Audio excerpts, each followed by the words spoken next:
Good morning dear students. तो हम लोगों ने पार्ट 1 डिस्कस किया है कंट्रैक्टिलिटी मैकेनिकल प्रॉपर्टीज में। अब और जो कंट्रैक्टाइल प्रॉपर्टीज हैं, जो मैकेनिकल प्रॉपर्टीज है, वो हम लोग इस पार्ट 2 दूसरे वीडियो में डिस्कस करेंगे। और उन प्रॉपर्टीज के लिए फ्रॉग का डिसेक्शन किया जाता है। फ्रॉग के हार्ट पर वो प्रॉपर्टीज देखी जाती हैं और वो प्रॉपर्टीज ह्यूमन प्रॉपर्टीज से बहुत ज़्यादा मिलती हैं। तो ये जो प्रॉपर्टीज हैं mechanical control properties heart, effective temperature, effective ligature, extra systole, capacitive pause, long refractive period, all nullah staircase, phenomena summation supply and effective vagal stimulation। तो इसके लिए समझने के लिए एक्सपेरिमेंटल लैब में फ्रॉग का डिसेक्शन करते हैं और फ्रॉग के हार्ट पर ये प्रॉपर्टीज स्टडी की जाती हैं। तो फ्रॉग का डिसेक्शन करके उसको हार्ट को ओपन कर लिया जाता है और हार्ट का जो एपेक्स है उस पर एक पिन लगा दी जाती है। पिन को बांध देते हैं तागे से और तागा जो बांध देते हैं एक लीवर होता है, स्टाइलिश हार्ट लीवर, उस लीवर में बांध देते हैं। तो जब ये हार्ट कंट्रैक्ट करता है तो नीचे जाता है, लीवर भी नीचे जाता है। तो उस लीवर का जो पॉइंटर है वो अटैच होता है काइमोग्राफ से, ड्रम से, और वहां पर रिकॉर्ड आ जाता है। तो ये देखिए जो रिकॉर्ड है ये इस तरह से, ये जब एट्रिया कंट्रैक्ट करता है तो एट्रिया सिस्टोल का रिकॉर्ड, ये पॉइंटर नीचे जा रहा है, एट्रिया सिस्टोल, और फिर रिलैक्स करता है एट्रिया डायस्टोल वक्त में ऊपर चला जाता है पॉइंटर। और फिर वेंट्रिकल जब कंट्रैक्ट करता है एट्रिया के बाद वेंट्रिकल, तो फिर नीचे जा रहा है और फिर ये जब ऊपर जाता है वेंट्रिकल डायस्टोल में, तो ये रिकॉर्ड हो रहा है यहां से atrial systole, atrial diastole, ventricle systole, ventricular diastole. तो सिस्टोल में नीचे, डायस्टोल में ऊपर। लेकिन आप कुछ देखेंगे कि पॉइंटर के जो थ्रेड बांध रहे हैं उसकी सिचुएशन डिपेंड करता है। तो कभी कभी आपको रिकॉर्ड ऐसा मिल जाएगा सिस्टोल में आप ऊपर जा रहे हैं कर्व और नीचे आ रहा है डायस्टोल में, तो उससे कंफ्यूज होने की जरूरत नहीं है। ये डिपेंड करता है कि हम जो थ्रेड बांधा है वो पॉइंटर के किस हिस्से में बांधा है। तो properties of cardiac muscles are studied on cardiogram taken on contracting heart of dissected frog। एक इलेक्ट्रोकार्डियोग्राम है, एक कार्डियोग्राम है। तो इलेक्ट्रोकार्डियोग्राम यानी ईसीजी, उसमें हम इलेक्ट्रिकल एक्टिविटी रिकॉर्ड करते हैं जिसमें डीपोलराइजेशन और रीपोलराइजेशन, एट्रियल डिपोलाइजेशन, एट्रियल और वेंट्रिकुलर डिपोलाइजेशन, वेंट्रिकुलर डिपोलाइजेशन PQRST होता है। तो P जो है एट्रियल डिपोलाइजेशन बता रहा है, QRS जो वेंट्रिकुलर डिपोलाइजेशन होता है और T जो वेंट्रिकुलर रिपोलाइजेशन, वो इलेक्ट्रिकल एक्टिविटी से इलेक्ट्रोकार्डियोग्राम कहते हैं। तो कंफ्यूज होने की जरूरत नहीं, ये कार्डियोग्राम है, यहाँ पर हम मैकेनिकल एक्टिविटी रिकॉर्ड कर रहे हैं। मैकेनिकल यानी सिस्टोल एंड डायस्टोल, यानी कंट्रैक्शन और रिलैक्सेशन, तो दोनों अलग अलग चीजें हैं।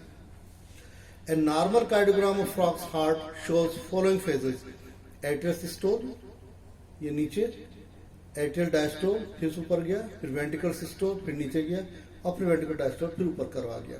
तो ये 4 फेजेस हमने रिकॉर्ड करी हैं और ये नॉर्मल कार्डियोग्राम हो गया। अब उस पर हम इफेक्ट देखेंगे, effect of temperature on the cardiac muscle. तो ये देखिए, ये अगर 25 डिग्री सेल्सियस यानी कि ऑप्टिमम रूम टेम्परेचर है, उस पर रिकॉर्ड आ रहा है। एट्रियल सिस्टोल, फिर diastole, ventricular systole, ventricular diastole, ये रिकॉर्ड चल रहा है। लेकिन अगर हम फ्रॉग के हार्ट पर वार्म सलाइन डालें, वार्म सलाइन करीब 35 डिग्री सेल्सियस का, तो आप देखेंगे कि ये कर्व्स बराबर आने लगे, करीब करीब आने लगे, यानी हार्ट रेट इंक्रीज कर जाएगा और इसका एम्पलीट्यूड भी बढ़ जाएगा। इट मीन्स कि force of contraction of heart भी ज़्यादा हो रहा है। तो effect of high temperature, increase temperature, जहाँ पे फोर्स ऑफ कंट्रैक्शन और हार्ट रेट दोनों बढ़ जा रहे हैं। और उसके बाद में फिर उस पर हम कोल्ड सलाइन डालते हैं हार्ट के ऊपर, ये 15 डिग्री सेल्सियस पर। तो आप देखिए कि कर्व दूर दूर चले गए, जो शो कर रहा है हार्ट रेट भी कम हो गया और एम्पलीट्यूड भी कम हो गया, यानी फोर्स ऑफ कंट्रैक्शन भी कम हो गया।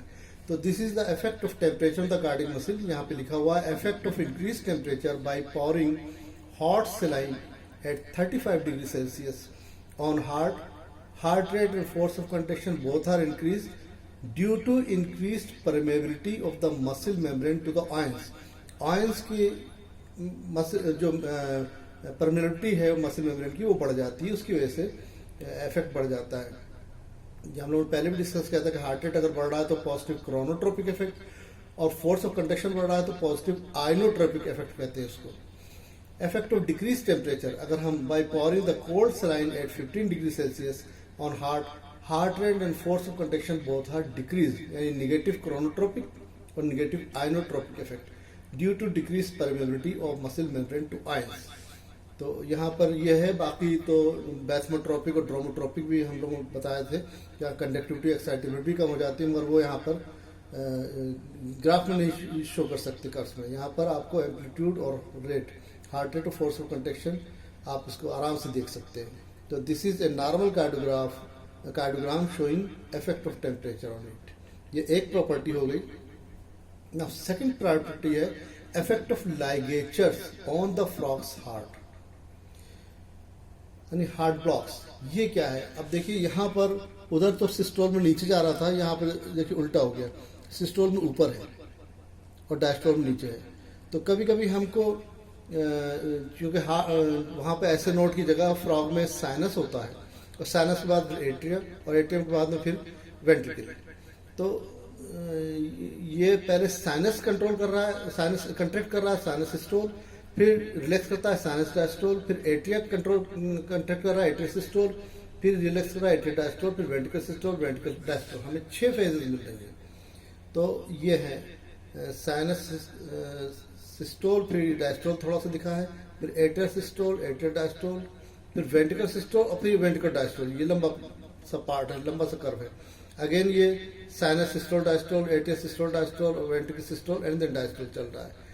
अगर हम साइनस वेनस और एट्रिया के बीच में थ्रेड बांध दें, यानी अब साइनस वेनस से इंपल्स आना बंद हो जाएगी, एट्रिया में हार्ट स्टॉप हो जाएगा।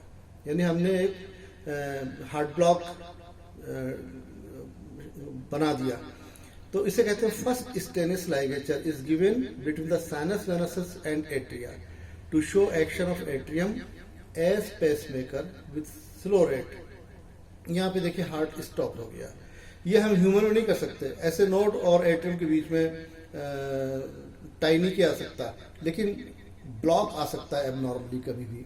वो बाद में हम लोग डिस्कस करेंगे कैसे हार्ट ब्लॉक होता है। तो यहाँ पर इन्होंने शो किया और हार्ट को बिल्कुल क्वेश्चन साइलेंट बना दिया। अब साइलेंट क्यों बनाते हैं, ये फर्स्ट लाइगेचर हो गया, क्योंकि हम स्केलेटल मसल में तो ग्राफ साइलेंट है, हम स्टिमुलस देंगे और इफेक्ट आ जाएगा, लेकिन हार्ट तो कंट्रैक्ट कर रहा है बराबर, उसको साइलेंट करने के लिए हम ही लाइगेचर दे रहे हैं, और साइलेंट करने के बाद में वहाँ पे प्रॉपर्टीज हम लोग स्टडी कर सकते हैं। तो फर्स्ट लाइगेचर के बाद हार्ट स्टॉप हो जाता है। थोड़ी देर बाद में एट्रिया जो है पेसमेकर का काम करता है। वहाँ पे साइनस था पेसमेकर, अब एट्रिया पेसमेकर है। तो एट्रिया शुरू हो जाता है इंपल्स जनरेट करना, लेकिन विथ स्लो रेट। साइनस के मुकाबले इसका रेट कम है, और साथ में देखिए थोड़ा एम्पलीट्यूड भी कम है। तो अब ये एट्रिया सिस्टोल डायस्टोल शो हो रहा है, साइनस नहीं शो हो रहा। फिर वेंट्रिकल सिस्टोल, वेंट्रिकल डायस्टोल, ये दो शो हो रहे हैं। इसे कहते हैं एट्रियो वेंट्रिकुलर रिदम या आरिकुलो वेंट्रिकुलर रिदम, क्योंकि आरिकल्स और एट्रिया दोनों एक ही नाम है। थोड़ी देर बाद में हम एक सेकेंड स्टेनस लाइगेचर देते हैं, यानी एट्रिया और वेंट्रिकल के बीच में। Second Stannius ligature is given between atria and ventricle to show the action of ventricle as a pacemaker with more slow rate. Again heart stop हो गया, और थोड़े टाइम के बाद में फिर चूंकि इंपल्स जाना बंद हो गया एट्रिया से वेंट्रिकल में, अब वेंट्रिकल अपनी इंपल्स जनरेट करना शुरू करता है और अपने रिदम से स्टार्ट हो जाता है। तो इसका रेट और भी स्लो है और एम्पलीट्यूड और भी स्लो है। ये खाली ventricle systole, ventricle diastole show कर रहा है, वेंट्रिकल सिस्टोल, वेंट्रिकल डायस्टोल। इसको कहते हैं ईडियो वेंट्रिकुलर रिदम। तो इसकी इंपॉर्टेंस ये है कि हम ब्लॉक करके एक स्ट्रेट लाइन, यानी कि हार्ट बिल्कुल साइलेंट हो गया स्केलेटल मसल की तरह, और अब इसमें हम स्टिमुलेट करके बहुत सी प्रॉपर्टीज को हम डिमोन्स्ट्रेट कर सकते हैं, स्टडी कर सकते हैं। तो ये इंपॉर्टेंस है यहाँ पर हार्ट ब्लॉक प्रोड्यूस करने की या स्टेनस लाइगेचर की। ये अब शो कर रहे हैं, जैसे कि हमें मालूम है पिछली बार हमने बताया था कि मेमोरियल हार्ट में या ह्यूमन हार्ट में ऐसे नोड से इंपल्सेस निकलती है 70 to 80 पर मिनट, ये पेसमेकर है। लेकिन यहाँ ब्लॉक हो जाए तो एट्रिया, और एट्रिया ब्लॉक हो जाए तो एवी नोड, ये 40 to 60 पर मिनट। और ये ब्लॉक हो जाता है तो प्रोकेंजिया फाइबर से 35 to 40 पर मिनट, और वेंट्रिकल में 20 to 40। नॉर्मली ये है 70 to 80। लेकिन फ्रॉग के हार्ट में साइनस वेनस से जो इम्पल्स निकलती है वो नॉर्मली उसका जो हार्ट रेट है 40 to 60 पर मिनट है। It acts the pacemaker. और साइनस वेनस का अगर ब्लॉक हो जाता है तो एट्रिया कंटेक्ट करती है 20 to 40 पर मिनट, और ये अगर कंटेक्ट हो जाती, ये अगर ब्लॉक हो जाता है तो वेंट्रिकल कंटेक्ट करती है 15 to 20 per minute. Slow amplitude और स्लो रेट, ठीक है। तो ये लिगेचर क्यों देते हैं? To study the properties. कैसे प्रॉपर्टी स्टडी करते हैं वो आगे हम बताएंगे।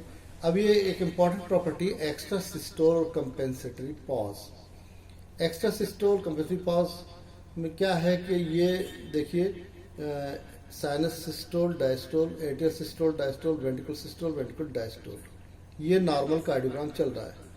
अब इसके चलते चलते अगर हम एक स्टिमुलस दे दें इस पीरियड में, ये पीरियड सिस्टोल का है और ये पीरियड डायस्टोल का है, तो वेंट्रिकल सिस्टोल में अगर हम एक स्टिमुलस दे देते हैं किसी तरह से इलेक्ट्रिकल स्टिमुलस, तो कोई भी फर्क नहीं आ रहा है। देखिए ग्राफ उसी तरह से चल रहा है, क्योंकि इस पीरियड में, ये पीरियड नॉन रेस्पॉन्सिव पीरियड कहलाता है या रेफ्रैक्टिव पीरियड कहलाता है। इस वक्त जो हार्ट मसिल है वो नॉन रेस्पॉन्सिव है, रेफ्रैक्टिव पीरियड है, कोई इफेक्ट नहीं आया, नो रेस्पॉन्स ड्यूरिंग सिस्टोल। लेकिन जो ये एब्सोल्यूट रेफ्रैक्टिव पीरियड होता है इसका पूरा सिस्टोल, और ये 1/3 part initial part of diastole, इतना पोर्शन एब्सोल्यूट रिफ्रैक्टिव है। यहाँ पे हम कितनी ही स्ट्रॉन्ग स्टिमुलस देंगे कोई फर्क नहीं आएगा।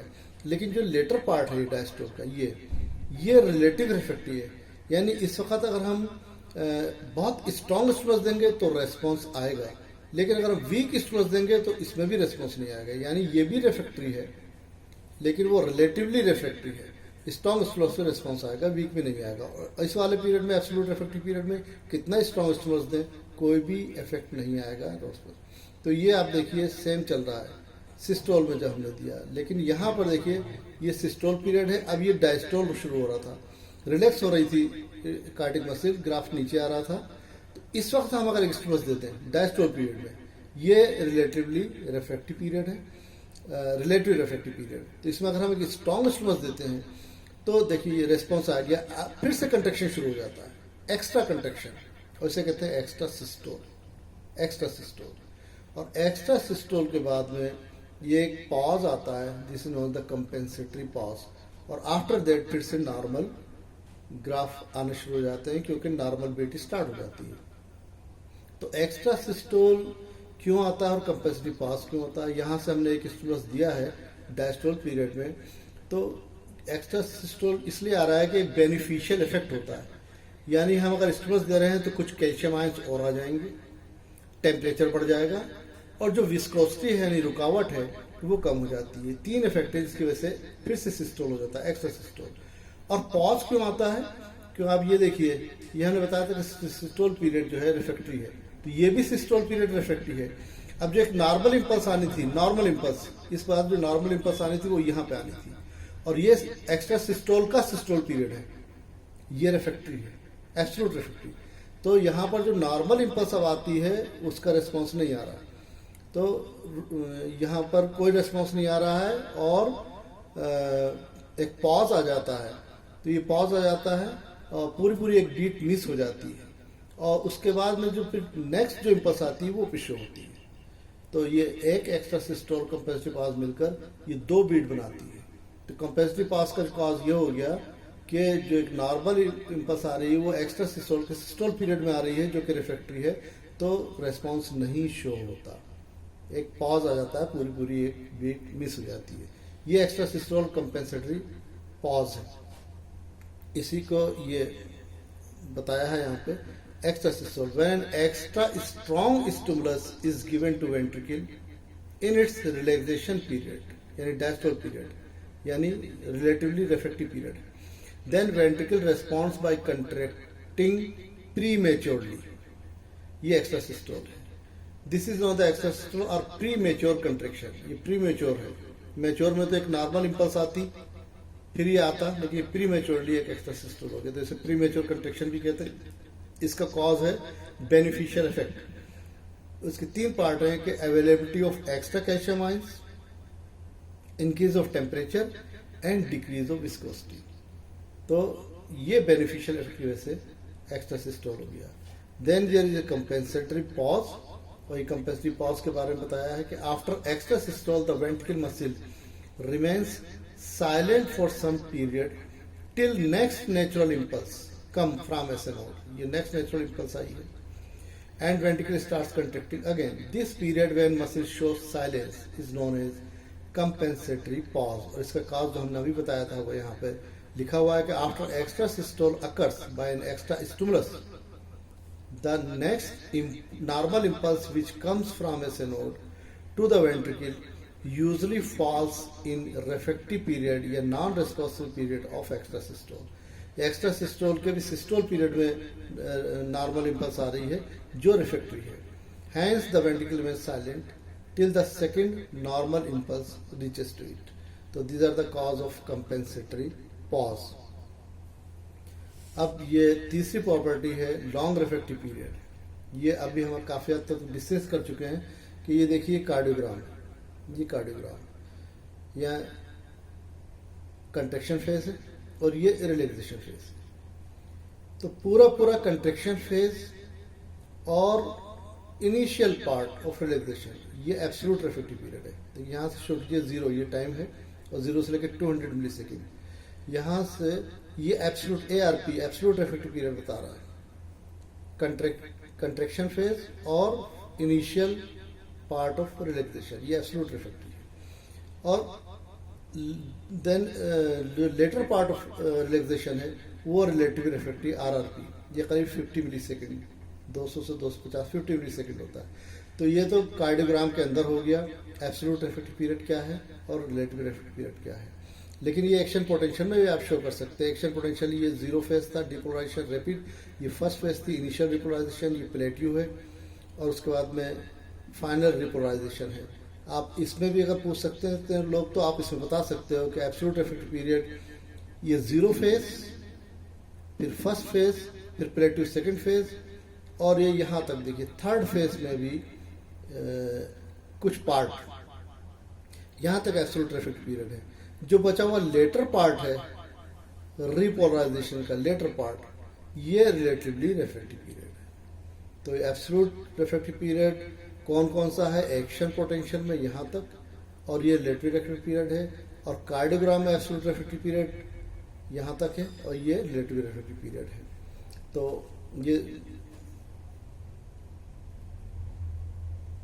ये absolute refractive period, it is the period during which second stimulus of any intensity fails to produce any response। हम कितना स्ट्रॉन्ग स्टिमुलस दें रेस्पॉन्स नहीं आएगा। Absolute refractive it corresponds to a major part of cardiac muscle action potential. कौन कौन सा? Whole depolarisation phase जो 0 phase है, इनिशियल डिपोलराइजेशन 1 फेज, और प्लेट्यू सेकंड फेज, और early part of repolarization 3rd phase का इन एक्शन पोटेंशियल। और cardiogram में latent period, whole of contraction period and early 1/3 part of relaxation period in cardiogram. इसकी value 120 to 200 millisecond है या 0.18 to 0.2 second है। Absolute refractive period हो गया। Relative refractive period क्या है? Relative refractive period is the period during which second stimulus of greater intensity means strong stimulus produce response. लेकिन अगर हम लेसर इंटेंसिटी यानी वीक स्टिमुलस देंगे तो it does not produce any response. तो ये रिफ्रैक्टरी है बट रिलेटिव है। It corresponds to last part of repolarization phase in action potential और last 2/3 part of relaxation period in cardiogram. और इसकी जो ड्यूरेशन है रिलेटिव रिफ्रैक्टिव पीरियड वेंट्रिकल्स का वो 50 मिली सेकेंड है यानी 0.05 सेकेंड। तो ये आपका एब्सोल्यूट रिलेटिव रिफ्रैक्टिव पीरियड है। लेकिन यहाँ पर हम कंपैरिजन आपको बताना चाहेंगे स्केलेटल मसल और कार्डियक मसल में, इसको समझना जरूरी है। देखिए ये स्केलेटल मसल का एक्शन पोटेंशियल है, डिपोलराइजेशन और रिपोलराइजेशन, और ये कार्डियक मसल का एक्शन पोटेंशियल है। तो आप देखिए एक्शन पोटेंशियल डिपोलराइजेशन यहाँ पर और फिर रिपोलराइजेशन, इतना सा ही पूरा रिफ्रैक्टिव पीरियड है। तो वेरी स्मॉल रिफ्रैक्टिव पीरियड। लेकिन जबकि यहाँ पर कार्डियक मसल में डीपोलाराइजेशन, फिर इनिशियल डीपोलाराइजेशन, फिर प्लेटियो, फिर अर्ली पार्ट, ये एब्सोल्यूट रिफ्रैक्टरी है और later part relative refractive period है। तो बहुत लंबा रिफ्रैक्टिव पीरियड है हार्ट में, जबकि यहाँ पे बहुत कम रिफ्रैक्टिव पीरियड है। ये कार्डियोग्राम शो किया है, कार्डियोग्राम ये है हार्ट का, और ये जो है सिंपल मसल कर्व है स्केलेटल मसल का। तो इसमें भी आप देख सकते हैं कि जो ये लेटेंट पीरियड है, ये कंट्रैक्शन फेज और ये रिलैक्सेशन। तो रिफ्रैक्टिव पीरियड सिर्फ लेटेंट पीरियड में होता है। लेटेंट पीरियड की वैल्यू होती है 0.01 सेकेंड, ये 0.04 सेकेंड होता है कंट्रैक्शन फेज, और ये 0.05 सेकेंड होता है। टोटल जो सिंपल मसल कर्व है 0.1 सेकेंड आ जाता है। तो जो लेटेंट पीरियड है 0.01 सेकेंड, इसका भी फर्स्ट हाफ यानी 0.005 एब्सोल्यूट रिफ्रैक्टरी है, यानी इसमें कोई रिस्पॉन्स नहीं आया, कितना स्ट्रॉन्ग समझ दें। और जो लेटर पार्ट लेटेंट पीरियड का नेक्स्ट 0.005 सेकेंड, वो रिलेटिव रिफ्रैक्टिव पीरियड है। तो लेटेंट पीरियड का first half absolute refractive period, latent period का second half relative refractive period 0.005 0.05। और जबकि यहाँ पर आप देखिए ये लेटेंट पीरियड, अगर हम इसको हार्ट को रोक रहे हैं और फिर स्टिमुलस दे रहे हैं तो कुछ लेटेंट पीरियड बनेगा, फिर कंट्रैक्शन फेज होगा और फिर early part of relaxation phase. इतना एब्सोल्यूट रिफ्रैक्टरी है। और later part of relaxation period ये रिलेटिव रिफ्रैक्टरी है। तो एक बहुत बड़ा पीरियड है रिफ्रैक्टरी की। ये कंपेरिजन है। Absolute refractive period skeletal muscle में हमने सिर्फ यहाँ पर जो लिखा है वो खाली कार्डियोग्राम और सिंपल मसल कर्व ही लिखा है mechanical. First half of latent period 0.005 second absolute refractive period है यहाँ पर, और ये second half of latent period जो है रिलेटिव रिफ्रैक्टिव पीरियड है।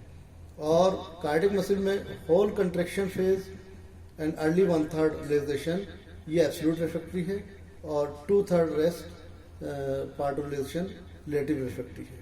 तो यहाँ 200 मिली सेकेंड, 50 मिली सेकेंड, करीब 250 से 350 मिली सेकेंड तक कार्डियक मसल का होता है, जबकि ये 0.01 है खाली लेटेंट पीरियड।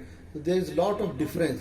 बहुत ज़्यादा लॉन्ग रिफ्रैक्टिव पीरियड है हार्ट के अंदर, जिसकी वैल्यू है। तो वैल्यू क्या है कि स्केलेटल मसल में अगर हम मल्टीपल स्टिमुलाई दे दें सिस्टोल में, तो बिल्कुल ये कंट्रैक्शन फेज में, तो ये बिल्कुल कंट्रैक्ट हो जाती है मसल कंट्रैक्ट हो जाएगी और कंट्रैक्ट ही रहेगी, उसे कहते हैं टिटेनस। और अगर हम रिलैक्सेशन फेज में मल्टीपल स्टिमुलाई दें तो ये कंट्रैक्शन रिलैक्सेशन होगा, जो जर्की मूवमेंट होगा, तो ये मसल बिल्कुल टेटनाइज हो जाएगी। लेकिन हार्ट में ऐसा नहीं होता, ये रिफ्रैक्टिव पीरियड है। कंट्रैक्शन फेज में कोई मल्टीपल स्टिमुलाई दें तो टेटनाइज नहीं होगी, और ये बहुत बेनिफिट है। वरना हार्ट अगर स्टॉप हो गया सिस्टोल में, ब्लड जाना बंद हो गया, तो पर्सन बहुत जल्दी खत्म हो जाएगा। तो नेचर ने इसको रिफ्रैक्टिव बना रखा है कि second, third, fourth, fifth stimulus कितने भी दें हम, ये रिफ्रैक्टरी है, कोई रेस्पॉन्स नहीं शो करता, तो इसमें टेटनस डेवलप नहीं होती। तो ये एक बहुत बड़ा बेनिफिट है। तो एडवांटेज लॉन्ग रिफ्रैक्टिव पीरियड की 3 एडवांटेज हैं। सबसे पहले cardiac muscle does not show summation of contraction का हम मल्टीपल स्टिमुलाई दें तो समेशन नहीं होगा कंट्रैक्शन का, टिटनेस नहीं होगी कार्डियक मसल में, सस्टेन कंट्रैक्शन नहीं होगा, और फेटिग नहीं होगी। हार्ट मसल में फेटिग नहीं होती, जबकि स्केलेटल मसल में बहुत ज़्यादा स्टिमुलस दें तो फेटिग डेवलप हो जाती है, फिर उसको रेस्ट देना पड़ता है। तो इन 3 की वजह से हार्ट जो है लाइफ लॉन्ग कंट्रैक्शन करता रहता है और लाइफ लॉन्ग चलता रहता है। तो this is advantage of long refractive period of the heart. अब एक और प्रॉपर्टी ऑल और नन ला, जो स्केलेटल मसल में भी है और नर्व में भी है और हार्ट में भी है। तो ऑल और नन ला यानी या तो मैक्सिमम स्टिमुलस होगा या कोई स्टिमुलस नहीं, मतलब मैक्सिमम रेस्पॉन्स होगा या कोई भी रेस्पॉन्स नहीं होगा। It is followed by single nerve fibre, single skeletal muscle fibre, whole of the cardiac muscle. अगर हम एक सिंगल नर्व फाइबर लेते हैं या सिंगल स्केलेटल मसल फाइबर लेते हैं या whole of the cardiac muscle लेते हैं, तो कार्डियक मसल को हमने सेकेंड लाइगेचर दे दिया और स्टॉप कर दिया। अब यहाँ पर बिल्कुल स्टॉप हो गया, बिल्कुल स्केलेटल मसल की तरह काम कर रही है, और हम सब थ्रेशोल्ड स्टिमुलस या सब मिनिमल या सब लिमिनल स्टिमुलस दे रहे हैं, कोई रेस्पॉन्स नहीं आएगा क्योंकि वो थ्रेशोल्ड से कम है।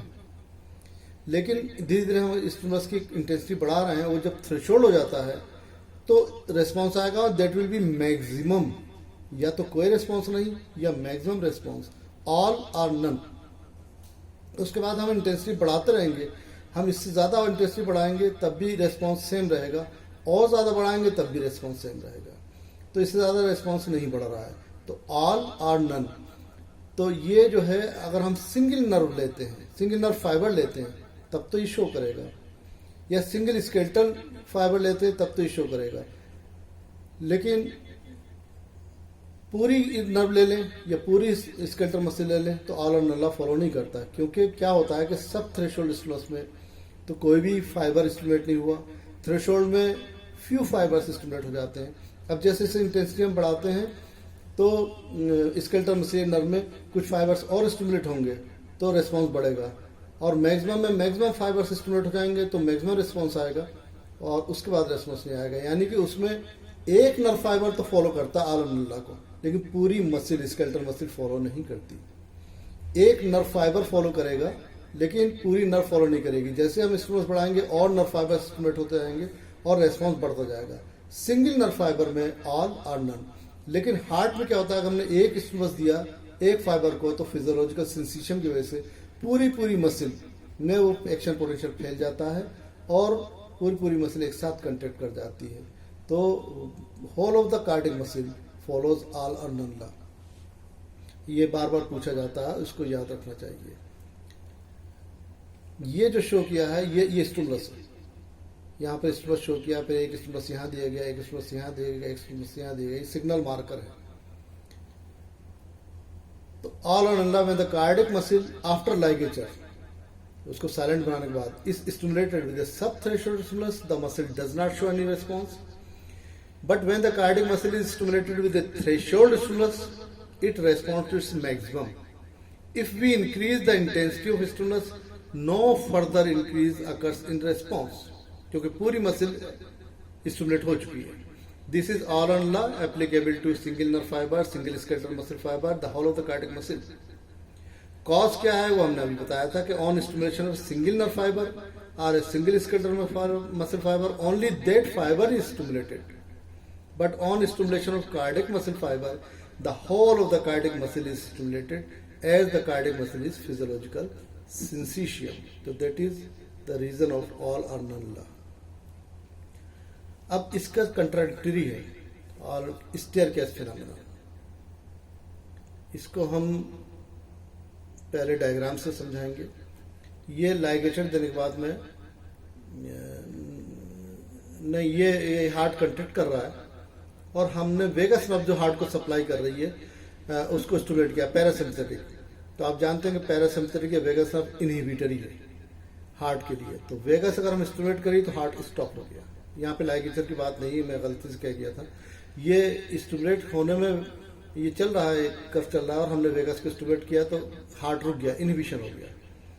और हमने थोड़ी देर के बाद में अगर हम वेगस का जो स्टिमुलेशन वाला इफेक्ट हटा देते हैं तो क्या है कि फिर से हार्ट स्टार्ट हो जाता है, लेकिन धीरे धीरे करके। पहले ये करवाएगा, फिर उससे ज़्यादा कर्व बढ़ेगा, फिर और बढ़ेगा और बढ़ेगा। तो शुरू के जो 4-5 जो कर्व्स हैं वो स्टेयरकेस फिनोमेना शो करेंगे धीरे धीरे करके। ये वेगस को स्टिमुलेट करने के बाद, ठीक है, ये स्टेयरकेस फिनोमेना है। तो on stimulation and on withdrawal of the vagus nerve stimulation, यहाँ पे स्टिमुलेट किया, यहाँ विड्रॉ कर लिया, स्टेयरकेस फिनोमेना शो हुआ। एक तो ये तरीका है।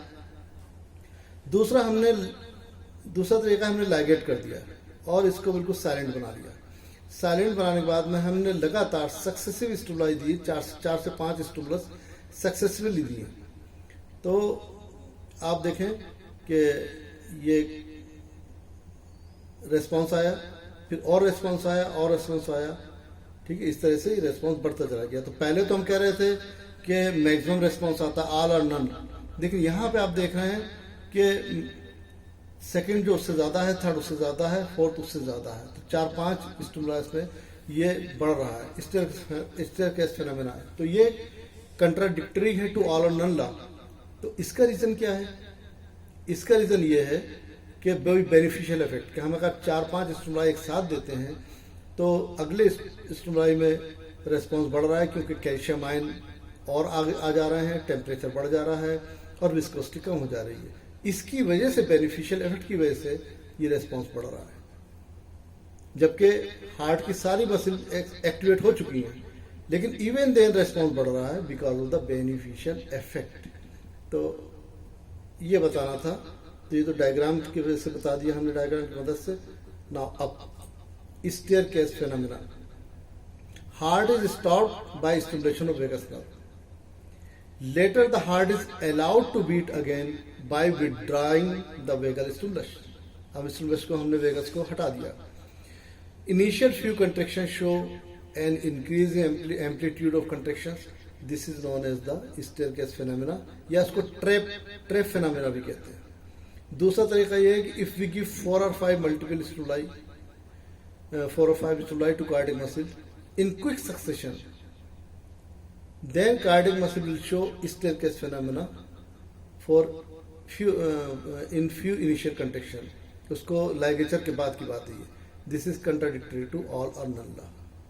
तो staircase phenomena के बारे में हम लोगों ने डिस्कस कर लिया और उसका रीज़न हमने आपको बता ही दिया है कि staircase phenomena is due to beneficial effect.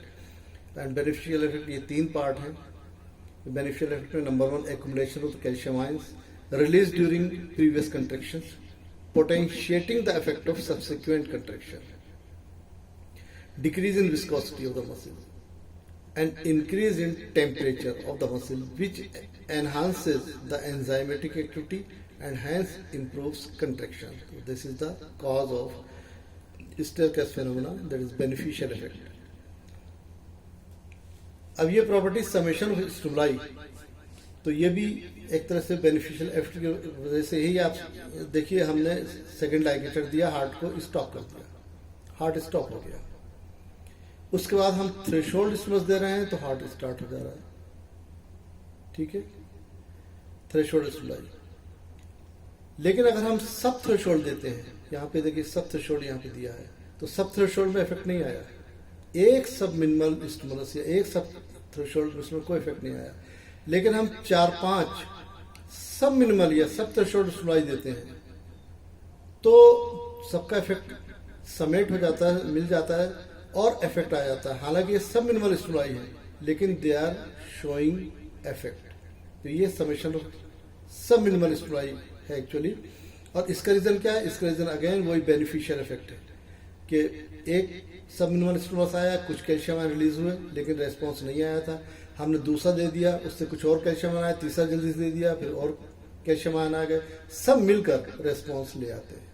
तो व्हेन सिंगल सब लिमिनल या सब थ्रेशोल्ड या sub minimal stimulus is applied on the silent heart और quiescent heart after applying second ligature, heart does not show any response. Sub threshold में कोई response नहीं है। But when few sub minimal stimuli are applied in quick succession, the heart shows response by contraction due to summation of stimuli.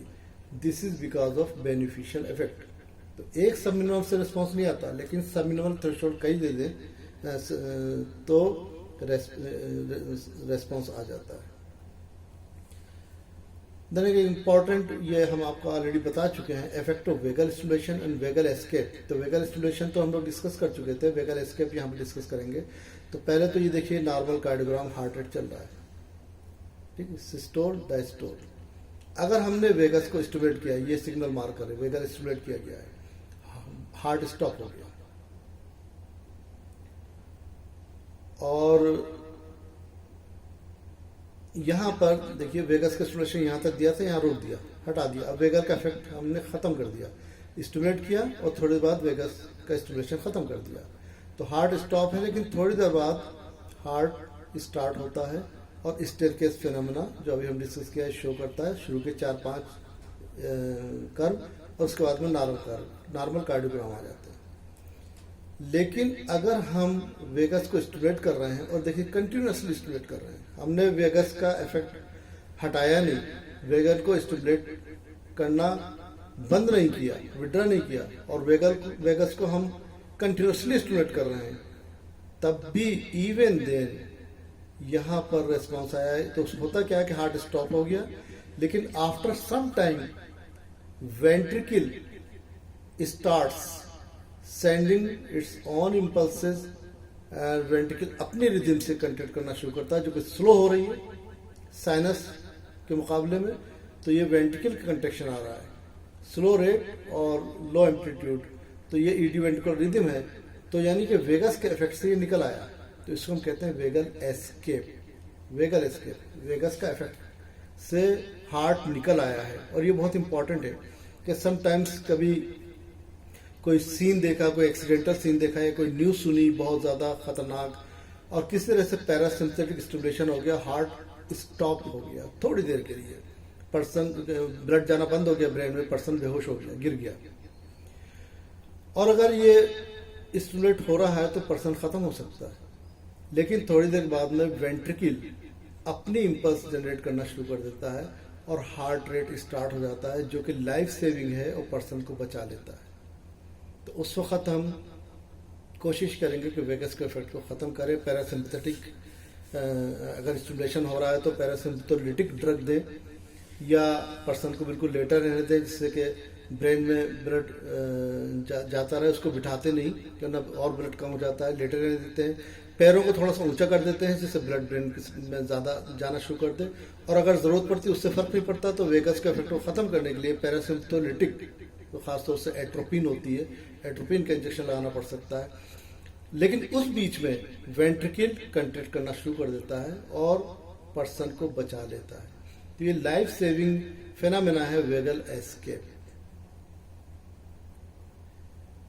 ये उसके बारे में लिखा है जो हमने अभी डिस्कस किया था कि on parasympathetic stimulation heart stops, later on withdrawal of the vagal stimulation heart is allowed to beat again, और initial few contractions show an increase in amplitude of contraction. This is staircase phenomenon or trap phenomenon. But on continuous stimulation of vagus nerve, heart starts contracting again after some time with slow rate. This is vagal escape. और काज क्या है vagal escape का? Main तो काज ये है कि ventricle अपनी rhythm से स्टार्ट हो गया, इडो वेंट्रिकल रिदम। लेकिन उसके अलावा भी एस्टिल कोलिन वेगस को स्टिमुलेट करे तो एस्टिल कोलिन धीरे धीरे खर्च होता रहता है, खत्म होता रहता है, there is depletion of acetylcholine, और साइमल्टेनियसली सिंपैथेटिक फाइबर्स स्टिमुलेट होना शुरू हो जाते हैं। तो सिंपैथेटिक स्टिमुलेट होना शुरू हो गया, पैरासिम्पथेटिक एस्टिल खत्म होना शुरू हो गया, उसने पैरासिम्पथेटिक के इफेक्ट को खत्म कर दिया। और तीसरा मेन है वेंट्रिकल ने अपनी रिदम शुरू कर दी। The importance of vagal escape is a protective mechanism या life saving mechanism to restart heart contraction from a cardiac arrest. किसी वजह से भी कार्डिक अरेस्ट हो गया, या पर्सन ने कोई बहुत ही ज़्यादा एक्सट्रीम न्यूज़ सुनी, पैरासिम्पथेटिक स्टिमुलेशन हो गया, तो ये वेगल एस्केप पर्सन को बचा लेता है। तो यहाँ पे ये हमारा टॉपिक कंप्लीट हुआ, इस प्रॉपर्टीज़ हैं।